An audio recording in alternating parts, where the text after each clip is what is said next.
আজকের দিনে বিশ্বকে শাসন করছে যারা, কিভাবে জানেন? তারা নির্ধারণ করবে আমার ইউটিউব চ্যানেলে এই ভিডিওটা থাকবে নাকি থাকবে না। তারা নির্ধারণ করবে আমার বক্তব্য কি তাদের পক্ষে গেছে, তাহলে এটা কপিরাইট স্ট্রাইক খাবে না। আর যদি এটা পক্ষে না যায়, একটা স্ট্রাইক দিবে, চ্যানেল নাই হয়ে যাবে। আমার মিলিয়ন মিলিয়ন সাবস্ক্রাইবারের চ্যানেল কেন নাই হচ্ছে? আপনি দেখেন, আমি একমাত্র ইউটিউবার, আলহামদুলিল্লাহ আপনাদের ভালোবাসায় দাঁড়াচ্ছি, আবার হারাচ্ছি।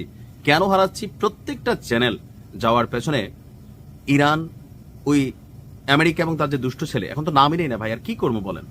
বাট ভিডিওগুলোতে এরা বোঝে, একটা ন্যারেটিভ তৈরি করে তাদের কাছে বিশ্ব মিডিয়া, তাদের কাছে মানবাধিকার সংগঠন, তাদের কাছে পৃথিবীর অর্থনীতি, সমাজনীতি, রাষ্ট্রনীতি, দুর্বল রাষ্ট্রগুলো কে শাসন করবে, কারা করবে না, তাদের ইচ্ছা হলে ওই দেশে তাদের এজেন্ট, আমরা গরিবরা এদের টেকা খাইয়া পাগল হয়ে যাই, দেশকে আউলাই ফেলি, তারপর হচ্ছে কি নিজেদেরই ক্ষতি করি।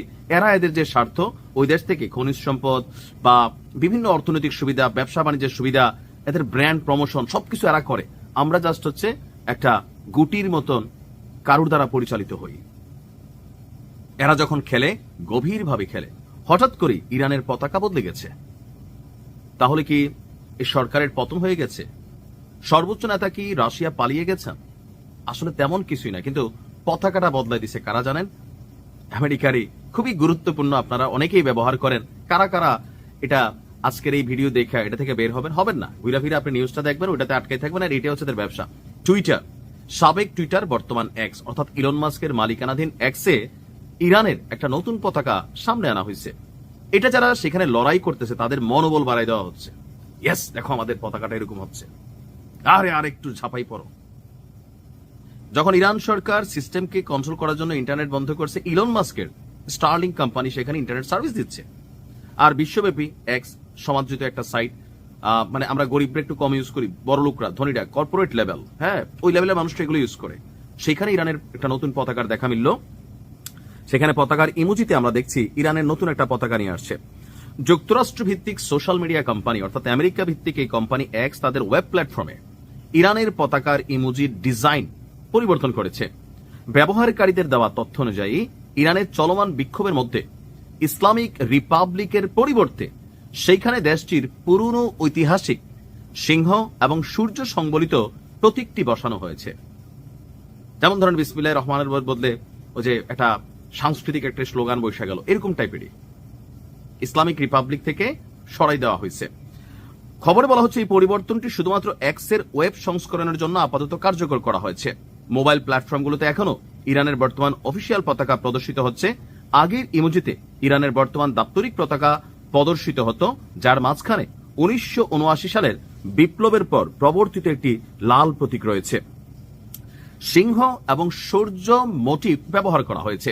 এই প্রতীকটি 1979 সালের বিপ্লবের আগে শতাব্দী কাল ধরে ইরানের জাতীয় পতাকায় ব্যবহৃত হতো এবং এটি মূলত প্রাক বিপ্লব যুগের সাথে সম্পর্কিত একটা লোগো।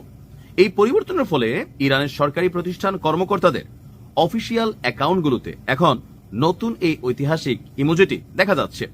ব্রাউজারের মাধ্যমে যারা এক্স ব্যবহার করছেন তাদের কাছে পুরনো বা নতুন সব পোস্টেই এই পরিবর্তিত পতাকাটি দৃশ্যমান হচ্ছে। একই দিনে এক্স এর মালিক এবং স্পেস এক্স এর প্রধান ইলন মাস্ক ইরানে স্টারলিংক স্যাটেলাইট সক্রিয় করে দিয়েছে। দেশ জুড়ে সরকারিভাবে যে ইন্টারনেট বন্ধ, সেখানে এই প্রতিবাদ এবং বিক্ষোভে সহায়তা করার জন্য এই সেবাটি বিনামূল্যে উন্মুক্ত করে দিয়েছেন। আর কিছু বলার বাকি আছে?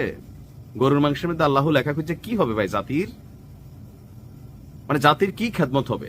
শুধু শুধু কোরআন মুখস্থ করে আপনি যদি এটার চর্চা না করেন, জ্ঞান বিজ্ঞানে আপনি ডেভেলপ করতে না পারেন রাষ্ট্রকে, কি লাভ হবে? ইরান একমাত্র দেশ যারা হাজারে হাজারে হাফেজও বানাইছে, লাখে লাখে হাফেজও বানাইছে।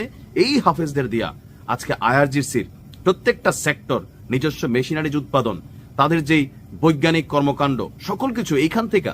আর আমাদের বাংলাদেশে বা অনেকগুলো ইসলামিক দেশে কি হয়, সব গণহারে কোরআন মুখস্থ করি, এই হাফেজরা পরবর্তী সময় বিদেশ যায় অথবা কোনো চাকরিতে যায়, দাড়িগুলা কামাই ফেলে, কারণ গাইডলাইন নেই তো।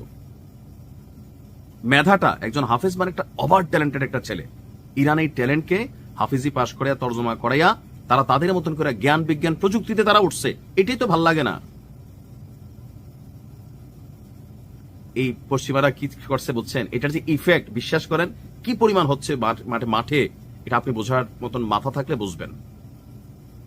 আল্লাহ হেফাজত করুক। আসসালামু আলাইকুম।